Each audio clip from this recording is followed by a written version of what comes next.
Morning children. मैं पवन कुमार आशा करता हूं कि आप सभी अच्छे स्वास्थ्य के साथ होंगे और साथ ही इस वीडियो का आनंद भी ले रहे होंगे।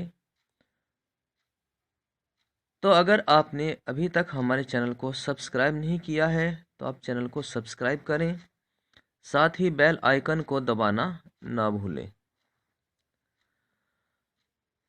तो जब आप वीडियोज़ को देखते हैं तो वीडियोज़ को बीच में स्किप मत किया करें, क्योंकि आगे की जो जानकारी होती है वो आपको पूरी नहीं मिल पाती है। तो पूरी जानकारी पाने के लिए वीडियो को अंत तक देखें। तो जैसा कि हमने कल आपको बताया था प्लूरल्स के बारे में और सिंगुलर के बारे में, तो हमने कल बताया था ही मीन्स क्या होता है, वह, उसे या वो होता है। ही हमेशा लड़के के लिए लगाया जाता है। जैसे ही गोज, वह जाता है। ही गोज, वह जाता है। अगर हमें ये बताना हो कि वह कहाँ जाता है तो हम ही गोज के बाद उसको लगाएंगे। ऐसे ही हमने बताया था कि जो सी होता है, सी लड़कियों के लिए इस्तेमाल किया जाता है। इससे पता चलता है कि वो जो है वो कोई लड़की है या स्त्री है। तो सी मीन्स वह, उसे या वो होते हैं इसके मतलब हिंदी में।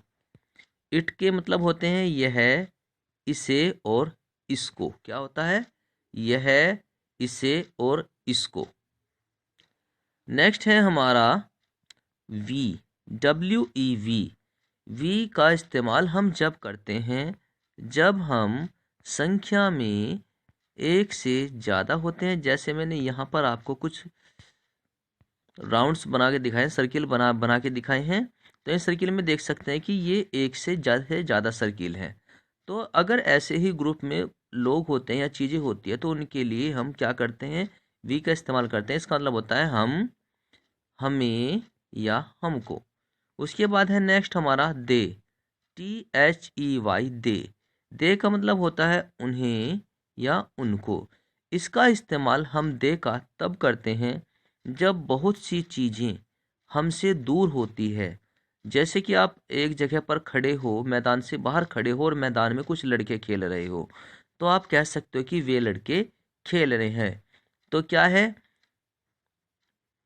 कि वहाँ पर हम दे का इस्तेमाल करते हैं बहुत सी चीज़ों के लिए जब वो हमसे दूर होती है।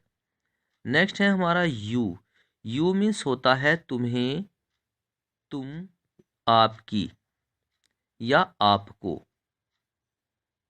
या आप जैसे कि अपनी भाषा में इस्तेमाल करते हो तुझे। तो ये जो शब्द होता है यू, इसके कई मीनिंग होते हैं। जैसे तुम्हें, तुम, आपकी या आपको। क्या होता है? आपकी या आपको या तुझे। तो यहाँ पर हमने देखा कि जो हमारे सिंगुलर होते हैं और प्लूरल होते हैं वो किस तरीके से इस्तेमाल होते हैं, उनके क्या क्या मीनिंग होते हैं। तो अब हम लेकर चलते हैं आपको आज के टॉपिक पर।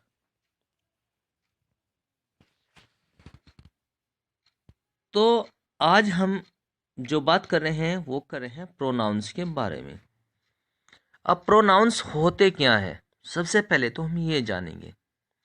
प्रोनाउंस कुछ ऐसे शब्द होते हैं जो ये बताते हैं कि वह जो वस्तु है या चीज है वह लड़का है या लड़की है या फिर वो संख्या में कितने हैं। तो ये चीज हमें प्रोनाउन बताता है। प्रोनाउन एक ऐसा शब्द होता है या सर्वनाम एक ऐसा शब्द होता है जो किसी व्यक्ति, वस्तु, स्थान या भाव के जगह पर हम इस्तेमाल कर देते हैं। मिस यहाँ पर कहा जाए तो जो हमारा प्रोनाउन होता है, प्रोनाउन का मतलब होता है एक ऐसा शब्द जो संज्ञा के स्थान पर इस्तेमाल किया जाता है, उसे हम प्रोनाउन यानी कि सर्वनाम कहते हैं। तो सर्वनाम में कल हमने जो आपको याद कराए थे वो कराया था he, she, it, I, we, they and you.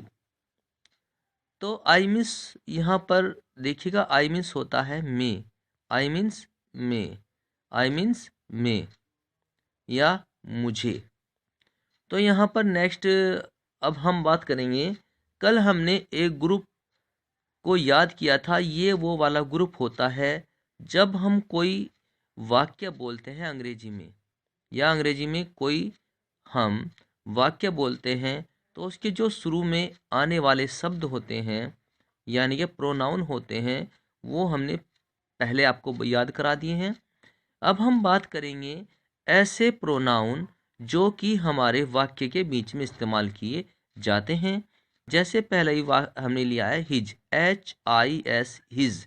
His का मतलब होता है उसका, उसका, अपना, और इसी को उसका को हम उसकी भी कह सकते हैं, क्योंकि अगर बहन होगी तो हमें उसकी बोलना पड़ेगा। यहाँ अगर हम कर रहे हैं अपना, अपना मीन्स होता है भाई के बारे में, या उसके कोई सामान होता है उसके बारे में। वैसे ही हम बात करते हैं, अगर उसकी लगाएंगे तो उसका पता चलेगा कि उसके पास जो वो चीज़ है वो एक स्त्री वर्ग को दर्शाता है।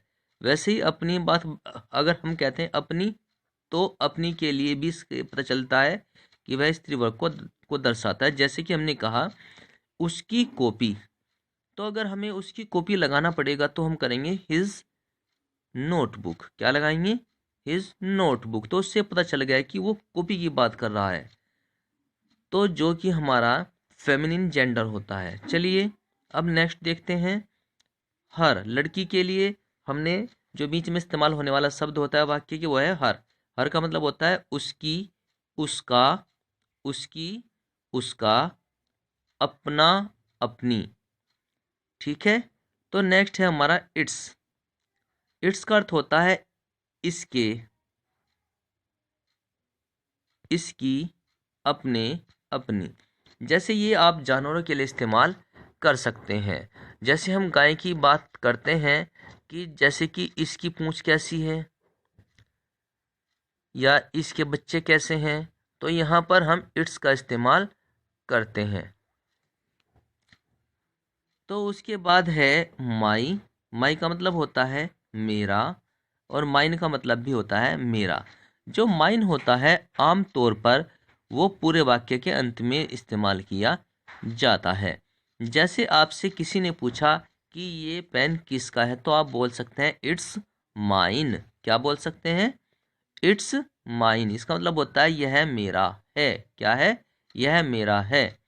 तो यहाँ पर हम देख सकते हैं, क्योंकि अगर हम इसमें माई का इस्तेमाल करेंगे तो वो वाक्य के बीच में आता है, लेकिन ये वाक्य के अंत में चला जाता है। Mine, MINE, mine. माइन का मतलब होता है मेरा या मेरी। ठीक है। अब नेक्स्ट लेते हैं हम अपना आवर, OUR। आर का मतलब हम आपको कल बताएंगे। तो आज हम चलते हैं आपके सामने। ही, ही का मतलब होता है लड़के के लिए, वह, उसे या उसको। इस तरीके से हम इस्तेमाल करते हैं। लेकिन हम बात करते हैं हम हिम। हिम जो होता है वो हमेशा वाक्य में सबसे पीछे इस्तेमाल किया जाता है। कहाँ पर? वाक्य के अंत में इस्तेमाल किया जाता है। जैसे कि हमें कहना है कि मैं उसे पसंद करता हूँ, तो आई लाइक हिम। क्या आ जाएगा? I like him. तो देखो सुनने में ही हिम जो है वो वाक्य के पीछे चला गया। मीन्स यहाँ पर इससे पता चलता है कि हमने जो पहला ग्रुप बताया वो वाक्य के शुरू में इस्तेमाल होता है, जो हमने बीच वाला ग्रुप बताया है वो बीच में इस्तेमाल होता है, जब हम लास्ट में बता रहे हैं वो हमारा सबसे पीछे इस्तेमाल होता है। तो हिम का मतलब हो गया उसे, या उसको, या उससे। क्या हो गया? हिम मीन्स उसे, उसको, या उससे। नेक्स्ट है हमारा हर, HER, हर। क्या है? HER, हर का मतलब होता है उसे, उसको, या उससे। क्या है? उसे, उसको, या उससे। अगर इसमें कहना हो कि वह उसे पसंद करता है, तो बोलेंगे ही लाइक्स हर, क्या बोलेंगे, ही लाइक्स हर।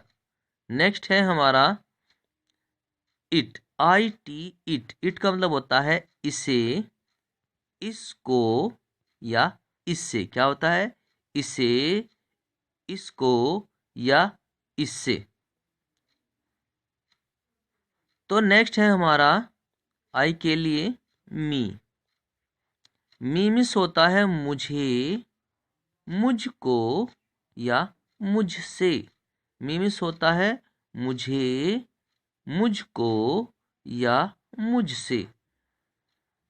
तो यहाँ पर जैसे कि अभी आपको बताया कि जो हमारे ही, सी, इट या आई होते हैं, उनके लिए बीच में इस्तेमाल होने वाले शब्द कौन से होते हैं।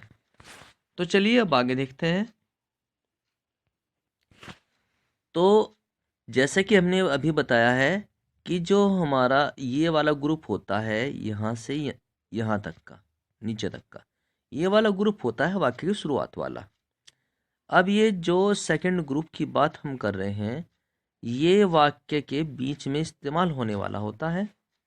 जो लास्ट वाला जो ग्रुप आप देख रहे हैं, इसे हम वाक्य के आखिर में इस्तेमाल करते हैं। कहाँ पर इस्तेमाल करते हैं, वाक्य के आखिर में इस्तेमाल करते हैं।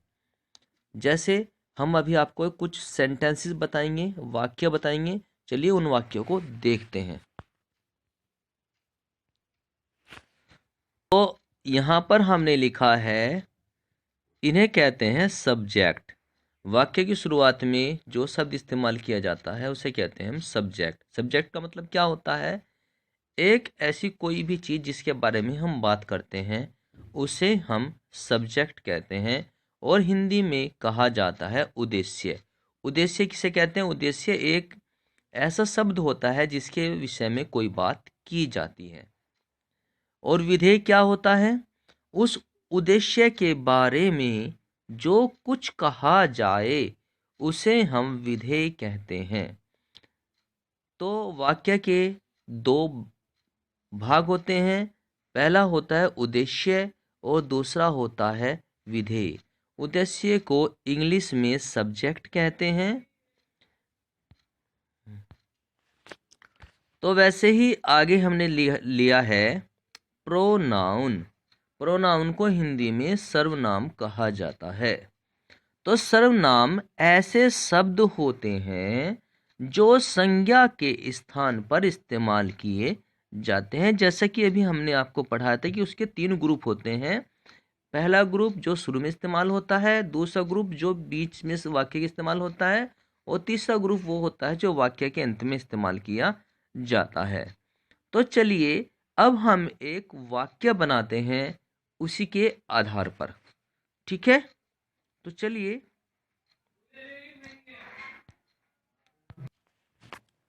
तो यहाँ पर लेते हैं सब, जैसे बताया कभी जो नाउन होता है, नाउन क्या होता है, नाउन किसी भी व्यक्ति, वस्तु, स्थान या भाव का जो बोध कराते हैं ऐसे शब्द, उन्हें हम नाउन कहते हैं। या किसी वस्तु, व्यक्ति, स्थान या भाव के जो नाम होता है उसे हम कहते हैं संज्ञा। तो देखिएगा हम सबसे पहले लेते हैं संज्ञा को। जैसे संज्ञा में हमारा कोई भी नाम आ जाता है, जैसे हमने कहा राहुल। नेक्स्ट हमने लिया है देखो वर्क, VERB वर्ब, वर्ब, और WORK वर्क, वर्क मीन्स काम। तो वर्ब को क्रिया कहा जाता है और वर्क को काम कहा जाता है। तो यहाँ पर हमारा काम क्या है कि जो राहुल है वो लाइक करता है, LIKE लाइक, लाइक का मतलब होता है पसंद करता। तो ये हो गया काम, ये क्रिया। उसके बाद है क्या पसंद करता है, वो हम देखो लास्ट में हमने लिखा है ऑब्जेक्ट प्लेस। ऑब्जेक्ट का मतलब होता है वस्तु और प्लेस का मतलब होता है स्थान। तो यहाँ पर ऑब्जेक्ट क्या है, ऑब्जेक्ट है उसका कुत्ता। तो my dog, I like my dog. Like का बन जाएगा एस, क्योंकि नाम एक हो गया तो नाम के साथ हमें जो काम है वो ज़्यादा लेना पड़ेगा। तो राहुल लाइक्स माई डॉग, की जो राहुल है वो मेरे कुत्ते को पसंद करता है। क्या करता है, राहुल मेरे कुत्ते को पसंद करता है। तो आशा करता हूँ कि ये आपको समझ आ रहा होगा। चलिए अब नेक्स्ट सेंटेंस देखते हैं। जैसा कि अभी आपने वाक्य में देखा कि जो माई है वो बीच में इस्तेमाल हुआ है, तो चलिए अब एक और देखिएगा। जैसे ही, एच ई का मतलब हो गया ही, ये हमारा हो गया प्रोनाउन। उसके बाद है काम, वांट्स मीन्स चाहता है। ही वांट्स, वह चाहता है। क्या चाहता है? टू टेल, क्या? To tell. तो ये हमारी हो गया है क्रिया, बताना। वह चाहता है बताना, किससे? मुझसे। तो he wants to tell me, वह मुझसे बताना चाहता है। जो भी बताना चाहता है वो हमारा बाद में इस्तेमाल होगा। तो भी हमने दिखाया कि यहाँ पर हमारा जो मी है, देखिए वो सबसे लास्ट में आया है, इसे कहते हैं ऑब्जेक्ट। तो यहाँ पर हमने इस्तेमाल किया है प्रोनाउन। उसके बाद हमने वर्ब यानी क्रिया का इस्तेमाल किया है। उसके बाद हमने लास्ट में इसमें विशेषता नहीं दी गई है, क्योंकि एडजेक्टिव का मतलब होता है विशेषता यानी कि विशेषण। ऐसे वाक्य जो एडजेक्टिव का मतलब होता है विशेषण। विशेषण ऐसे वाक्य शब्द होते हैं जो किसी संज्ञा या सर्वनाम की विशेषता बताते हैं, उन्हें हम एडजेक्टिव यानी कि विशेषण कहते हैं। नेक्स्ट है हमारा एडवर्ब। एडवर्ब का मतलब होता है क्रिया विशेषण। क्रिया विशेषण मीन्स ऐसे शब्द जो किसी एडजेक्टिव यानी विशेषण की विशेषता या फिर किसी क्रिया की विशेषता को बताते हैं, उन्हें हम क्रिया विशेषण यानी कि एडवर्ब कहते हैं। तो यहाँ पर कोई एडवर्ब यानी क्रिया विशेषण नहीं दिया गया और हमारा एडजेक्टिव भी नहीं दिया गया, तो इसलिए हमारा जो मी है वो अपने आप लास्ट में चला जाता है। तो ये हो गया है हमारा he wants to tell me. तो जैसा कि अभी आपने देखा कि हमने क्या बताया अभी आपको, जैसे ही यहाँ क्रिया हो गई है हमारी, वांट्स माने चाहता है। क्या चाहता है? टू टेल मीन्स बताना, ये उसका काम हो गया। उसके बाद हमने कहा कि था कि वो जो नेक्स्ट प्रोनाउन होता है लास्ट वाला, वो सबसे लास्ट में इस्तेमाल होता है, तो उसे कहते हैं वस्तु या स्थान। तो लास्ट में जो होता है वो हमारा ऑब्जेक्ट आ जाता है। ठीक है, तो he wants to tell me. अब जो भी कुछ होगा वो इसके बाद में इस्तेमाल होगा। तो चलिए एक वाक्य देखते हैं जिसमें हमारा एडजेक्टिव इस्तेमाल होगा। जैसे हम यहाँ पर लेते हैं शुरू में माई डॉग। क्या है? My dog. तो यहाँ पर जो हो गया है वो डॉग हो गया है नाउन। क्या हो गया है यहाँ पर? नाउन। और जो हो गया है माई, वो हो गया है हमारा सर्वनाम। तो माई डॉग क्या हो गया है? माई डॉग, मेरा कुत्ता। उसके बाद हमने क्रिया, क्रिया का मतलब होता है इज मीन्स है, ये क्रिया हो गई। उसके बाद कैसा है? My dog is black. Black का मतलब हो गया है विशेषता, मिस काला। तो माई डॉग इज ब्लैक, कि जो मेरा कुत्ता है वो कैसा है? काला है। ठीक है, तो हमने इस प्रकार से देखा कि जो हमारे नाउन होते हैं, प्रोनाउन होते हैं, वर्ब होती है या एडजेक्टिव होते हैं, वो किस तरीके से इस्तेमाल किए जाते हैं। तो आगे का जो ग्रामर है हम उसको कंटिन्यू करेंगे। तो चलिए आज के लिए इतना ही। Thank you, have a nice day.